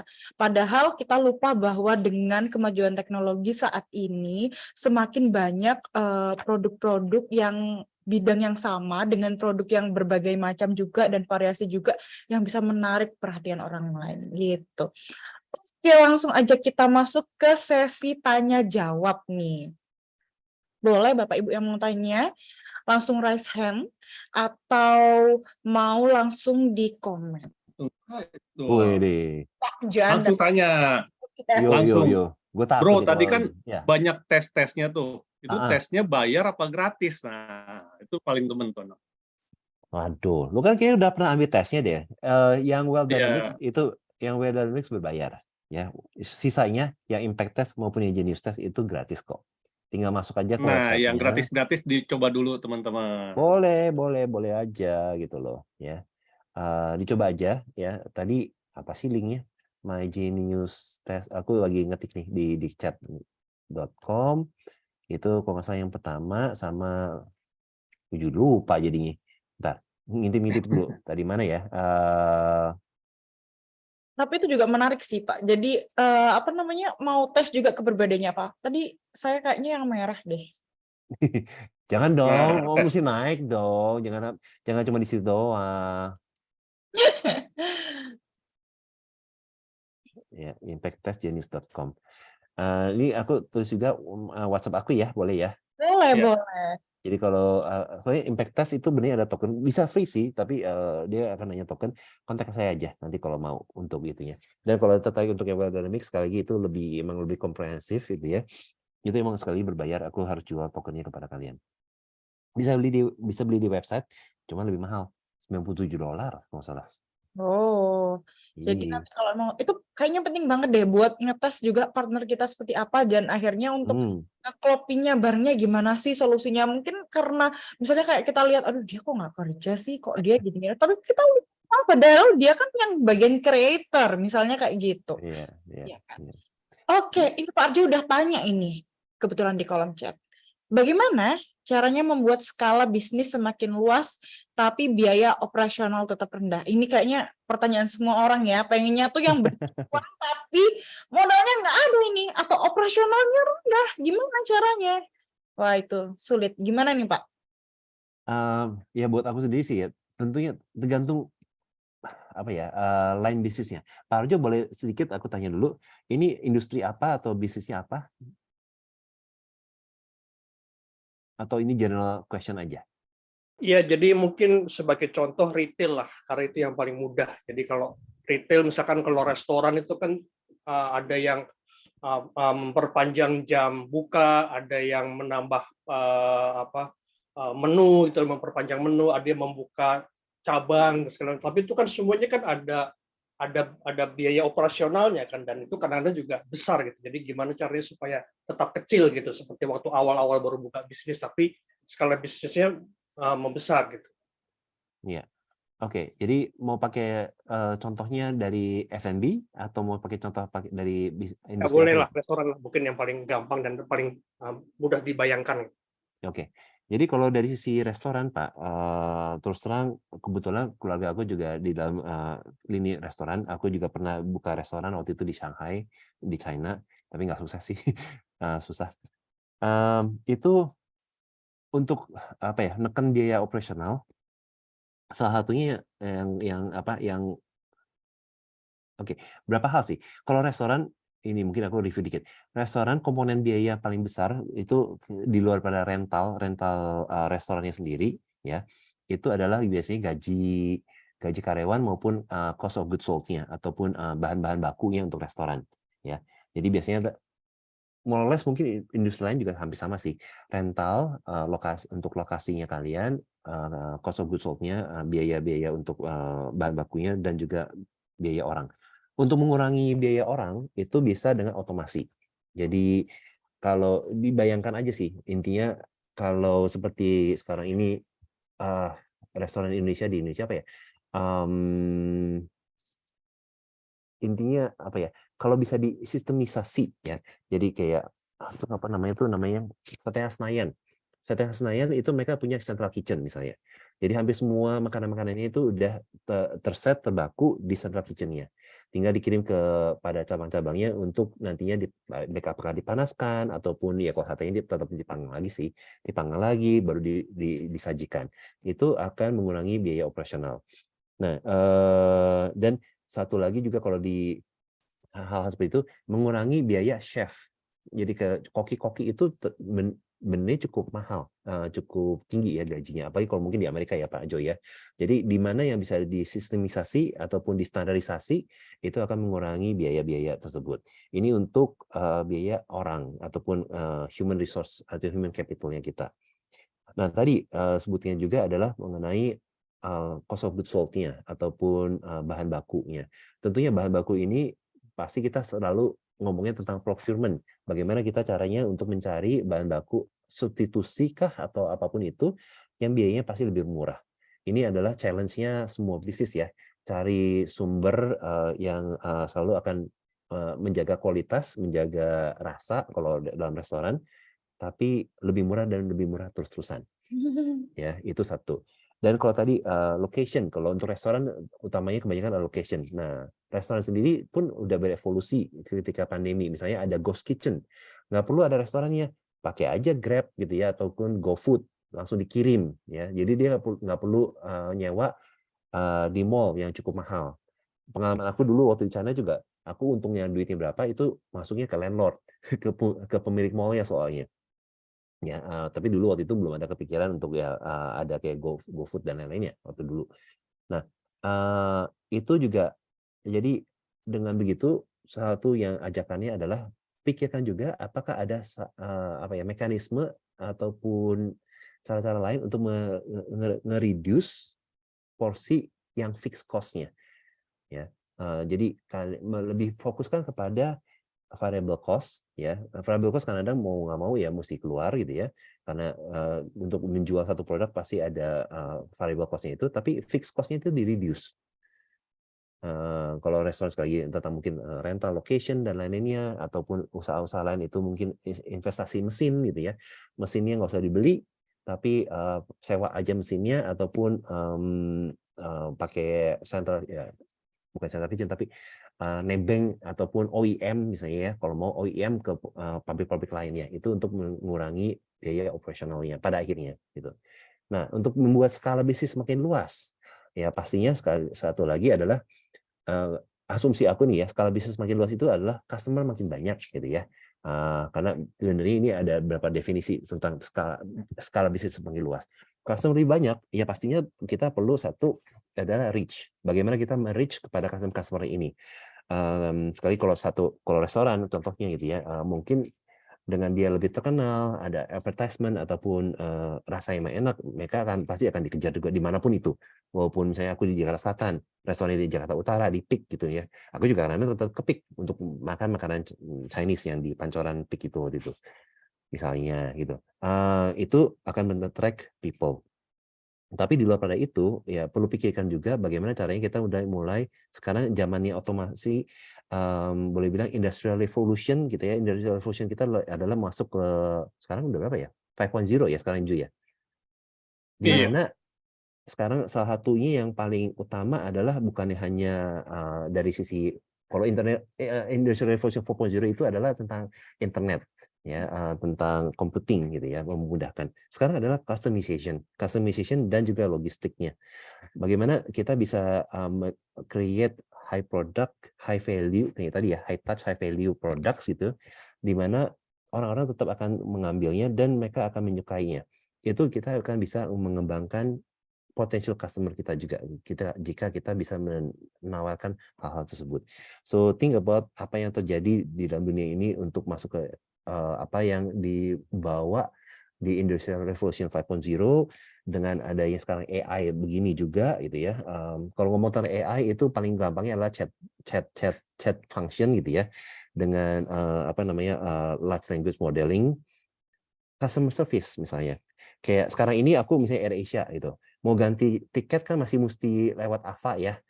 Ketik satu untuk apa ya, mau change booking, refund booking apa segala. Kalau aku ngomongnya berbeda gitu kan, langsung ditolak. Oh maaf, aku tidak mengerti. Balik lagi ke nol lagi. Ampun gitu kan. Nah, pakai AI sebagai itu kalau bisa di build in gitu ya, dengan customer service yang lebih bagus, mereka kan ya more or less mereka akan lebih happy. Dan siapa tahu itu akan nge-generate juga customer yang lebih banyak lagi, skala bisnis mungkin bisa menjadi lebih luas dengan penggunaan AI. Oke, itu aja dari gue. Kayaknya udah Mungkin ngobrol ini ya, tantangannya ya, tadi kan soal restoran ya. Ya. Misalkan kalau kita bikin nasi aja, menanak nasi itu kan juga itu kan masih sistem manual ya. Kadang-kadang kalau sudah lagi rush hour, lagi jam sibuk gitu kan, mungkin yang nanak nasi itu misalkan jadinya berasnya jadi takaran beras dan airnya itu tidak seimbang, jadi rasanya juga beda gitu kan. Dan itu juga bisa bikin kacau kan, atau tiba-tiba rice cooker-nya rusak. Nah, hal-hal yang seperti ini kadang-kadang tidak bisa diotomasi, Pak. Jadi bagaimana supaya bisa diotomasi atau minimal mengecilkan human error-nya itu? Bisa Pak, sekali lagi bisa Pak. Jadi ya Bapak jangan pikirannya di Jepang pun juga sekarang kan mau bikin nasi sushi ataupun bikin cetakan-cetakan sushi yang kecil-kecilnya itu udah ada robotnya Pak. Kalau di Jepang ya. Jadi tinggal masukin air, masukin nasinya, terus vinegar ya kalau sushi rice itu ya. Mereka bikin sendiri, dan mereka cetak-cetakin satu-satu sendiri Pak. Chefnya tinggal ambil yang udah dicetak kecil, udah tanak, tinggal slicing ikannya aja, belum kayaknya. So far aku belum lihat sih yang benar-benar ada robot yang bisa slicing ikan-ikannya untuk ditaruh di atasnya gitu. Itu doang Pak. Tapi benernya bisa diotomatisasi. Atau misalnya nggak jauh-jauh deh di Indonesia pepper lunch gitu ya. Itu kan steak. Dulu mungkin kebanyakan steak itu harus dimasak dengan orang yang profesional yang ngerti cara masaknya, cara berapa kalau mau medium well ataupun well apa segala itu berapa menit dan lain-lainnya itu ya perlu ada chef yang berpengalaman. Di Pepper Lunch itu nggak ada tuh chef, itu cuma ceplok-ceplok itu benar-benar sistem. Jadi manasin hot plate-nya itu cuma 15 detik karena mereka pakai induction yang luar biasa, gitu. Betul aku tahu. Terus steaknya juga tinggal langsung ditaruh, udah itu langsung dikeluarin. Kan yang benar-benar masaknya customer sendiri Pak. Yang mixing nasinya, steaknya segala itu customer sendiri Pak. Mungkin itu sedikit contohnya kalau di dalam restoran, Pak. Itu Pak Arjo. Tapi memang oke. Tapi memang kadang ada teknologi ini juga membantu, tapi kadang juga akhirnya manusianya kalau nggak semakin pintar juga nggak kepake. Tapi hal yang mungkin nggak bisa dikalahkan dari AI atau robot itu tadi, seperti kata Pak Henry, adalah tentang bagaimana kita ngasih service yang lebih daripada itu. Karena kan kalau robot kita nggak akan mengerti. Kalau misalnya kita kayak gini aja, kalau bukan manusia nggak akan mengerti itu maksudnya apa. Oke, next lagi ada pertanyaan lagi, bisa raise hand atau di kolom chat, atau mungkin menjawab pertanyaannya Bu Cici tadi ya. Gimana sih cara bisnis yang eksis? Ini kan repot ya Pak ya, bisnis yang eksis. Karena kalau ngomongin eksis ini saya berpikirnya adalah tren, sedangkan tren sendiri itu kan berubah-berubah. Jadi gimana nih Pak? Oh ya, Bu Cici buka mic nih. Silakan Bu Cici. Ya, lanjutin lagi nih Pak Henry. Pertanyaan berikutnya masih nyambung sih. Ini terkait dengan franchise. Nah, ini kan memang kita beberapa tahun ini marak banget ya untuk franchise ya. Nah, itu tips untuk yang kita bisa mencari franchise yang baik itu seperti apa ya, Pak? Karena banyak pengalaman dari teman saya tuh, Pak. Mereka udah puluhan juta, bahkan ratusan juta, ternyata ngedrop semua, Pak. Drop out semua. Jadi mereka udah banyak loss, udah banyak kehilangan uang, tapi nggak bisa bertahan dalam bisnis franchise-nya. Itu bagaimana, Pak? Kalau boleh tahu, ketika ngambil franchise-nya itu, support yang diberikan oleh franchise seperti apa? Kalau Bu Cici tahu? Ini tuh kayak bukan franchise yang sudah punya nama, Pak. Kayak misalkan, kalau misalkan dari teman saya tuh kayak kopi gitu loh, Pak. Ini kan memang beberapa tahun ini kan kopi lagi menjamur banget ya, Pak. Nah, mereka tuh kalau nggak salah habis 75 juta, ada 125 juta sama 75 juta, Pak, teman saya. Tapi nggak sampai setahun itu karena franchise-nya nggak bisa bertahan, otomatis uang mereka juga nggak bisa balik lagi, Pak. Sorry, franchise-nya nggak bertahan itu si master franchiser-nya nggak bertahan atau apa?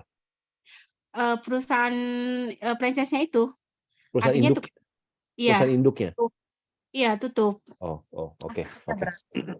Nah, biar kita bisa dengan misalkan dengan modal tidak terlalu besar, tapi kita juga bisa bertahan di dunia franchise dan bisa benar memilih franchise. Karena ini kan banyak juga yang franchise yang menengah ke bawah juga kan banyak menjamur ya, Pak. Nah, itu kan kadang-kadang kita hanya modal, misalkan ada lagi yang sekarang Pak modal di bawah 10 juta kita sudah punya jualan satu produk misalkan gitu. Ya. Oke. Baik, aku coba jawab Mungkin yang sebelumnya dulu ya, yang pertanyaan awal yang Bu Cici tanyakan, yang tadi Bu Devin juga sebutkan, bagaimana caranya untuk satu bisnis yang everlasting ya, yang berkelanjutan gitu ya. Balik lagi, kalau aku sendiri seperti tadi yang 5P yang aku gambarkan. Utamanya kalau bisnisnya itu emang solving a problem ya, customer problem, dan customer yang memiliki problem ini cukup banyak, ini akan berkelanjutan. Ini menurut saya ya. Jadi sekali lagi, asalkan kita menjawab satu problem, pasti ya kalau kita ada problem kan kita pasti cari solusi gitu kan ya. Asal orang-orang ini yang punya problem ini cukup banyak dan mereka tahu bahwa kita memberikan solusinya, ini akan berkelanjutan. Ya, itu jawaban simpelnya. So sekali lagi, makanya kenapa ajakan kami adalah mulai dari problemnya, bukan dari produknya. Ya, jangan memfokuskan diri dari produknya. Nah, sama juga dengan tadi untuk menjawab Bu Cici punya pertanyaan mengenai bagaimana caranya memilih franchise gitu ya. So balik lagi kalau ikutin step-stepnya tadi ya. Yang pertama Bu Cici, yang pasti adalah ini terlepas dari franchise-nya apakah bangkrut atau enggak ya. Tapi adalah franchise apa yang akan align dengan diri saya sendiri secara nilai yang penting. Jadi kalau sekali lagi saya misalnya saya nggak demen benernya nggak demen masak ataupun nggak demen makan, tapi karena keterbatasan dana atau apa, yang franchise yang ada yang 10 juta ke bawah itu hanya makanan doang, saya akhirnya ngambil franchise makanan. Tapi ya udah ambil franchise makanan, udah gitu saya jalankan, tapi karena saya nggak suka makan, akhirnya juga jarang nyicip-nyicip makanannya, nggak pernah quality control misalnya, ya kemungkinannya nggak akan long lasting juga. Itu salah satunya, contohnya. Jadi know yourself dulu, dan apa nih, ada franchise nggak yang cocok dengan nilai yang saya miliki? Itu yang pertama. Yang kedua, seperti dari stepnya itu adalah ketahui juga pangsa pasarnya. Ya, si franchise ini menjawab problem apa? Berapa besar pangsa pasarnya yang memerlukan solusi yang ditawarkan oleh si franchise-nya ini. Itu yang salah satu yang perlu dipikirkan. Sekali lagi, untuk makanan, karena makanan ini perlu diketahui sekali lagi, apakah dia hanya menjawab tentang problem bahwa seseorang itu perlu makanan murah dan mengenyangkan misalnya ya. Itu adalah problem yang dijawab oleh si franchise ini, murah dan mengenyangkan. Nah, kalau itu franchise-nya ke arah situ, berapa banyak franchise-franchise lain juga yang ke arah situ. Nanti sekali lagi yang tadi aku sedikit ngomong tentang five porters gitu ya. Barrier of entry-nya, hambatan untuk masuk ke dalam industri yang sama itu sangat-sangat rendah. Karena banyak sekali makanan murah dan mengenyangkan itu banyak. Warteg di pinggir jalan juga murah dan mengenyangkan. Ngapain ambil franchise juga gitu. Kalau itulah yang di-solve oleh problemnya. Beda dengan kalau franchise-nya solving a different problem. Ya, beda dengan kalau problemnya adalah berbeda. Kalau dari sisi makanan tetap ya. Kalau dari sisi makanan, problemnya di-solve sekali lagi adalah makanan yang sehat. Misalnya. Itu akan beda. Karena orang yang perlu makanan sehat tetap akan nyari. Dan mungkin itu akan lebih jarang ya ditemukan, ataupun barrier of entry-nya akan agak lebih susah. Kurang lebih seperti itu. Jadi balik lagi, lihat dulu problemnya apa yang di-solve oleh si franchise-nya itu. Dan yang ketiga adalah apa yang balik lagi ke step ketiga itu, yang monetize your moment gitu ya. Apa yang ditawarkan ataupun disupport oleh si franchiser-nya untuk bisa membantu Anda dalam menjual produk-produknya Anda di toko ataupun tempat Anda gitu ya. Sekali lagi, karena ketika Anda buka satu toko, warung, atau apapun franchise-nya itu di manapun itu, kalau nantinya tidak ada support dari sisi franchiser-nya, Anda harus mati-matian sendiri untuk nyari customer-nya. Bagaimana Anda cari customer-nya? Dan kadang-kadang kalau franchise itu kan malah sistemnya udah diatur, advertisement-nya nggak boleh sembarangan ya, dan lain-lainnya. Malah kadang-kadang itu menghambat, bukannya membantu, malah menghambat. So itu juga perlu diperhatikan. Apa support system yang diberikan oleh si franchiser-nya untuk supaya bisa membantu Anda dan mendapatkan monetize your moments-nya itu. Jadi Kenapa ini balik lagi framework yang tadi 3 itu sangat-sangat simple tapi applicable dimanapun. Itu kenapa aku suka banget sama jenis grup ini. Dan framework yang diberikan itu tuh sangat-sangat mengena banget. Thank you. Semoga itu menjawab ya Bu Cici ya. Makasih Pak Hendri. Cuman agak sedikit ini Pak, tadi yang penjelasan Pak Hendri tadi bilang, kita harus mereview beberapa hal tadi. Nah, kita punya jangka waktu nggak sih Pak? Berapa sih harus kita review terkait franchise tersebut? Artinya kita bisa melihat dari seberapa besar pangsa pasarnya, contohnya tadi dari sisi makanan. Kita harus apakah perusahaan franchise tersebut supporting dari sisi misalkan marketingnya, dari sisi penyediaan alat-alatnya, atau hanya jual nama saja, tapi kita semua yang nyiapkan. Itu saya berapa lama kita harus mereview atau Cari tahu kayaknya. bukan mencari tahu ya, tapi lebih kepada memilihnya kapan akhirnya bisa memutuskan itu. Menurut aku jangan terpaku pada waktu ya. Balik lagi benar-benar karena ini apalagi kalau investasinya itu dibandingkan dengan savings ataupun simpanan yang Anda miliki itu cukup signifikan ya. Mungkin kan Anda nggak mau istilahnya kayak gambling ya, menjudikan uang Anda untuk cepat-cepat memilih satu franchise yang ternyata pada akhirnya tidak cocok gitu ya. Aku sih sangat rekomen untuk benar-benar memberikan waktu yang cukup. Kata-kata cukup, berapa lama cukup ini, terus terang beda-beda orang akan beda-beda persepsi. Ya. Tapi buat aku sendiri sih, kalau aku sebagai seorang franchiser gitu ya, pasti akan aku mau mencari orang sebanyak-banyaknya. Dan pasti aku udah mempersiapkan kayak presentasinya kah, sistem-sistemnya pasti aku udah siapkan dulu, dan aku harus emang bisa menjelaskan dan meyakini, misalnya kayak calon franchiser seperti Bu Cici ini, pasti aku akan coba jelaskan sedetail-detailnya. Nah, kalau Bu Cici punya tadi ya, prinsip tadi yang saya bilang 3 itu, dan misalnya Bu Cici tanya balik ke mereka, apa yang Anda berikan support kepada saya? Dan dia jawabnya ngambang-ngambang, mungkin mendingan jangan deh Bu. Gitu loh ya. Ataupun problem apa yang dia mau solve itu, mereka juga nggak ngerti. Nggak tahu, saya cuma punya produk kayak Mishwe gitu, punya produk S. Produk problemnya apa yang saya solve, apa yang saya janjikan pada customer nggak jelas, mungkin juga jangan juga. Tapi intinya saya nggak bisa kasih gambaran 1 tahun, 2 tahun, 1 bulan atau apa, nggak bisa Bu. Benar-benar itu tergantung dari Bu Cici sendiri. Oke, makasih Pak Hendri penjelasannya.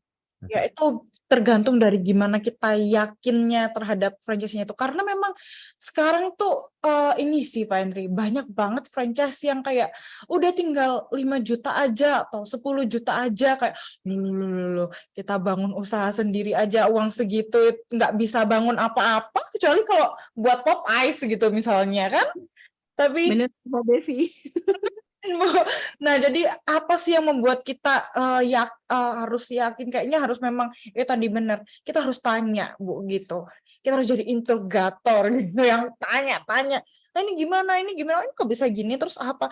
Jadi kadang-kadang banyak hal juga yang miss bahwa tentang advertising-nya itu yang beda itu, yang kadang loh kan nggak bisa, itu udah diurus sama pusat, kita nggak boleh cawe-cawe, apa bahasa Indonesianya, nggak boleh ikut campur gitu. Nggak boleh ikut campur kayak gitu. Wah, gitu. Semoga sukses Bu Cici jadi pebisnis, kita pasti bisa. Amin. Terima kasih Mbak. Kalau boleh diceritain sedikit, ini ternyata udah jam 9 Pak. Iya makanya. Oke, mungkin kalau ada pertanyaan lagi Bapak Ibu, tapi saya nyempil satu pertanyaan, mungkin boleh nggak Pak diceritain, memang kan membangun bisnis itu jatuh bangun ya Pak ya. Banyak juga yang saya tanyain, mereka ada yang gagal tapi bangkit lagi, ada kayak dari 100 usaha yang dia bangun, cuman 3 atau 10 misalnya kayak gitu.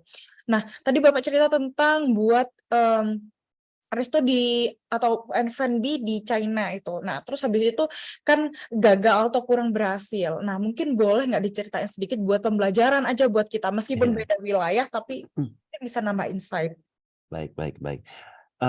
Oke, pengalaman saya di China itu terus terang ya mungkin mirip juga. Aku ambil franchise sebenarnya, franchise dari Singapura untuk masuk ke China. Pada saat itu aku ke China itu tahun 2004. Jadi China udah membuka ya, ekonomi juga lagi membaik. Tapi emang dari sisi marketnya itu, aku melihat potensial untuk masukin makanan-makanan Western. Ya, expats di China udah lumayan banyak. Orang-orang lokal China-nya pun juga pengen dikenal sebagai seorang yang berwatak ataupun apa ya, nggak cuma makannya apa ya mie apa segala itu yang makanan-makanan Chinese, tapi yang makanan Western dilihatnya sebagai lebih keren gitu ya. Nah itu aku lihat potensinya di sana. Jadi aku waktu itu ambil franchise Bakerzin namanya. Di Indonesia nggak ada. Sana karena salah satunya karena misalnya kalau Bakerzin kan kue-kuenya enak ya. Aku soalnya pencinta kue juga, jadi kuenya enak. Terus mereka ada makanan-makanan juga menurut aku juga enak. Dan ini masih dari Singapura sehingga mereka bisa tadinya aku asumsinya mereka bisa support dalam bahasa Chinese-nya karena pasti penjualannya bukan dalam bahasa Inggris tapi dalam bahasa Chinese dan lain-lainnya. Makanya aku ambil franchise itu. Tapi ternyata ada beberapa hal sih. Emang ada satu external factor di mana waktu di China waktu aku buka restoran itu kue-kuenya dulu tuh benar-benar impor dari Singapura. Jadi kita nggak punya factory di China, nggak punya central kitchen di China. Kita beli kuenya langsung di Singapura. Kebetulan waktu itu ada kasus tentang susu bayi yang ada melamin, kalau ingat-ingat dulu. Sehingga impor makanan itu harus melewati satu punya sangat-sangat sulit. Sehingga waktu itu kita benar-benar produk andalan kita yaitu dessertnya putus untuk beberapa waktu. Kita harus cari OEM nyari yang bisa bikin yang di China seperti yang kualitas di Singapura nggak ada. Emang karena kita pengennya adalah kita yang market mover itu nggak ada. So itu satu kendalanya eksternalnya. Internalnya aku mikirnya sekali lagi, kalau untuk restoran itu ya hal itu aku mikirnya sekali lagi bukannya dari problemnya saya udah kira-kira tahu tapi nggak benar-benar ngejejak. Akhirnya aku lebih fokusnya pada produknya, yaitu adalah ya kualitas dan lain-lainnya. Pada akhirnya yes, orang China emang mau dilihat sebagai Western, tapi ternyata lidah mereka belum westernized. Ternyata ketika mereka makan kue kayak misalnya cheesecake gitu ya, cheesecake yang menurut orang Barat itu enak, buat mereka itu terlalu asin. Buat mereka ini terlalu terlalu kental gitu loh. Mereka lebih suka waktu itu cheesecake yang dibuat oleh misalnya Starbucks. Yang buat orang ekspat mereka nggak mau makan. So itu yang studi yang kita tidak lakukan, menggampangkan gitu ya. Ternyata addressing the problem-nya nggak bisa. Ternyata produk yang kita bawakan tidak address the problem. Gitu, itu salah satunya. Terus promise-nya kita juga awal-awalnya sekali lagi, promise-nya adalah tadinya mau ke arah kita menciptakan satu environment yang untuk Western, ya kan, dengan kualitas yang tinggi. Itu promise-nya. Ya dengan external factor tadi nggak bisa, kita mesti produksi sendiri, kualitasnya turun. Kita nggak deliver our promise juga. So pada akhirnya setelah 3 tahun satu toko itu tutup. Oke, I see. Wah, sangat menarik sekali ya Pak ya. Jadi kadang berarti kita buka usaha ini juga harus dapat momennya gitu. Ya, pasti. Harus dapat momennya ketika kita mau buka makanan tapi momennya nggak tepat. Wah, itu juga sulit juga untuk buat ngobrolin promosinya kita kayak gitu. Ibaratnya kayak berdiri sendiri gitu. Oke, sangat menarik. Dan tentang bagaimana orang Chinese ternyata orang Cina di sana tapi pengen makanannya bentuknya Western tapi rasanya mereka agak lokal dikit gitu. benar. Itu juga sulit karena kalau franchise kan kita kan bukan usaha Betul. sendiri yang punya pabrik sendiri. Jadi boleh dong dikurangin gulanya dikit atau ditambahin asinnya dikit kan juga susah karena dia kan pasti udah firm gitu kan dengan orang. Betul. Wah, oke, sangat insightful sekali. Saya Thank you. Thank senang you, Bu Devin. malam hari ini. Oke, boleh ada pertanyaan lagi, Bapak Ibu?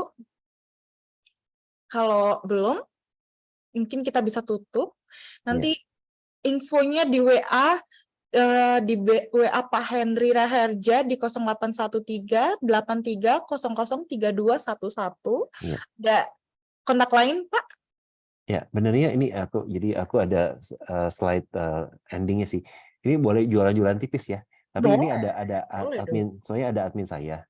Mhm. Soalnya. Jadi sekali lagi untuk entrepreneur, untuk teman-teman semua yang sudah join sini gitu ya. Mungkin tadi sekali ya presentasi saya cukup cepat ya. Benernya ini aku ada kelas-kelas seperti ini setiap bulan sekali kok.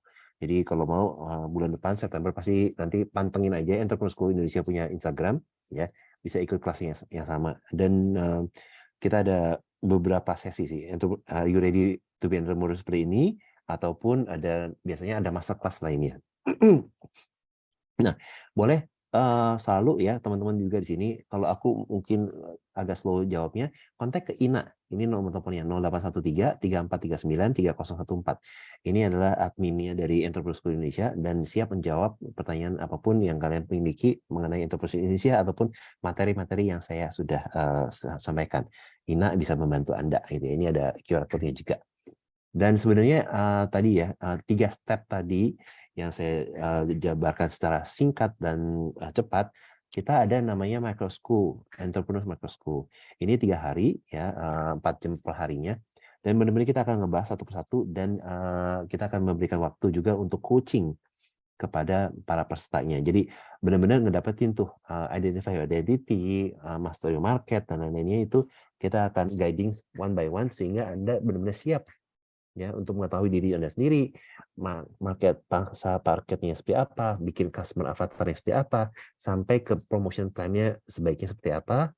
Itu kita benernya ada entrepreneur micro school-nya sendiri. Dan kalau ada yang di sini udah entrepreneur, udah pebisnis hebat, kita juga ada yang namanya leadership transformation program. Itu ntar akan ada di September, kalau nggak di Malang di Bali. Itu benar-benar 4 hari yang luar biasa transformasi sebagai seorang entrepreneur. Oke, so ini ini penjelasannya apa yang dipelajari selama 3 hari itu. Ya, branding, values, business statement, customer avatar, produk harga, promosi dan penawaran. Lebih seperti itu yang bisa aku sharing dulu. Thank you, Bu Devin. Oke, thank you, makasih banyak. Nah, tapi sebelum Bapak Ibu pergi, kita mengucapkan say goodbye. Saya boleh ya jelasin tentang iCommunity lagi karena banyak banget yang baru nih, Bapak Ibu, yang saya wajah-wajah baru. Jadi saya harus memperkenalkan tentang iCommunity. Gimana nih jika ada cara murah dan mudah untuk mengembangkan network dan omset bisnis Anda? Nah, pernahkah Anda mengalami masalah berikut? Misalnya nggak punya network yang tepat, aduh masih bisnisnya gini-gini aja sih. Sebenarnya nggak apa-apa karena hal tersebut terjadi pada sebagian besar pebisnis. Dan misalnya padahal saya sudah loh ikut banyak seminar, ikut banyak kelas workshop kayak gini-gini, tapi ya masih gitu-gitu aja. Mungkin Bapak Ibu harus coba nih kolaborasi berbagi relasi untuk memperbesar rezeki bersama iCommunity. Nah, yaitu sebuah komunitas dan platform digital tempat para pebisnis berinteraksi dan berkolaborasi bagi kemajuan bisnis bersama. Ada 3 alasan loh kenapa Bapak Ibu perlu join, yaitu yang pertama ada valuable community, yang kedua ada quality leads, dan yang ketiga low cost. Nah, jadi kalau valuable community ini ada akses networking, learning, dan juga contributing. Terus kalau quality leads to customer baru, reseller baru, dan juga customer retention. Dan yang ketiga yang paling disukai adalah low cost, karena nggak perlu biaya iklan, malahan usahanya Bapak Ibu yang bisa kami iklankan lewat Videotron yang ada di seluruh Indonesia, kayak gitu. Nah, untuk ini adalah salah 6 program di iCommunity. Ada iCommunity Level Up Club, contohnya malam hari ini, ada iCommunity Business Matching, ada one-on-one meeting, kayak gitu. Nah, gimana sih caranya ngembangin bisnis Bapak Ibu bersama iCommunity? Biasanya Bapak Ibu kayak tadi nih, kenalan dulu. Oh, Bapak Ibu bisnisnya apa? Gimana? Itu di iCommunity Level Up Club atau di Company Visit atau di Business Summit. Yang kemudian kita akan ngobrol lebih dekat lagi lewat iCommunity Business Matching. Dan yang ketiga ada iCommunity one-on-one meeting, dan yang terakhir ada iCommunity Refer a Business. Kayak gitu. Nah, ini salah satu contoh iCommunity business matching secara online ya. Bisa dicek di website iCommunity dan juga ada offline-nya, Bapak Ibu. Tenang aja, nggak usah khawatir. Nah, ini offline-nya pasti di Jakarta aja. Enggak. Tenang aja, Bapak Ibu. Kita bisa hadir di seluruh Indonesia. Bahkan di luar negeri juga. Kita ada di Malang, kadang di Surabaya, Jogja, Semarang. Ada juga di Medan waktu itu. Ada di Bali juga, iya. Nah, bisa juga di Malaysia, waktu itu kita juga sempat ke sana. Nah, ini salah satu media sosial kami, yaitu Instagram iCommunity Official. Jadi semua informasi tentang iCommunity bisa dicek di media sosial kita di Instagram. Jangan lupa follow ya Bapak Ibu, biar tahu, biar aduh apa sih ini iCommunity, programnya apa ya, kayak gitu. Ini YouTube-nya, nah tadi yang aduh ketinggalan, tadi materinya Pak Henry apa, atau bisa di-share nggak PPT-nya. Nah, mungkin bisa juga lihat di YouTube-nya iCommunity, akan di-share di hari Jumat. Thank you. Oke, sekilas itu tentang iCommunity. Kita boleh ya foto bersama dulu. Bapak Ibu boleh menyalakan videonya. Kita foto bersama dulu. Halo Pak Rudi, apa kabar? Oke. Pengumuman minggu depan libur. Oh iya, minggu depan 17 Agustus. Bener-bener, wah saya tuh selalu terbiasa di hari Kamis dengan iCommunity Level Up Club. Kalau nggak iCommunity Level Up Club rasanya ada yang kurang gitu. Ternyata minggu depan libur Bapak Ibu. Kita next tanggal 24. Oke, kita foto dulu. Hadap kamera 3, 2, 1. Oke, kita boleh terima kasih ke Pak Henry. Thank you, Bro Henry. Keren banget presentasinya malam. Thank you. Thank you. Oke, mungkin Itu siapa tuh? Hai. Halo. Kebiasaan. Halo, Iya. itu anaknya Pak Rudi tuh. Halo. Iya, mau tampil dia.